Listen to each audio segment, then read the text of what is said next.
ஜெய் சீதாராம். அனைவருக்கும் வணக்கம். இன்றைய பஞ்சாங்கம் குரோதி வருடம் தட்சிணாயன புண்ணிய காலம் வருஷ ருது ஆவணி மாதம் 18ஆம் தேதி செவ்வாய்க்கிழமை 3/9/2024. சூரிய உதயம் காலை 6 மணி 4 நிமிடம், சூரிய அஸ்தமனம் மாலை 6 மணி 18 நிமிடம். இது கடலூர் மற்றும் தென்னார்காடு மாவட்டத்திற்குரியது. இன்றைய திதி அமாவாசை காலை 7 மணி 59 நிமிடம் வரை உள்ளது. பின்பு பிரதமை திதி.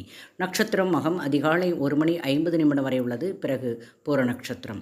யோகம் சித்தம் இரவு 8 மணி 1 நிமிடம் வரை உள்ளது. பின்பு சாத்தியம் யோகம். கரணம் நாகவம் காலை 7 மணி 59 நிமிடம் வரை உள்ளது. பின்பு கிம்ஸ்துக்கினம் இரவு 8 மணி 54 நிமிடம் வரை உள்ளது. பின்பு பவகரணம். மேலும் ஜோதிட தகவல் அறிவதற்கு ஸ்ரீஹரி சக்கரா செல்வாம்பிகை நாச்சியார், பாண்டிச்சேரி 9789442808. வாழ்க வளமுடன். நன்றி, வணக்கம்.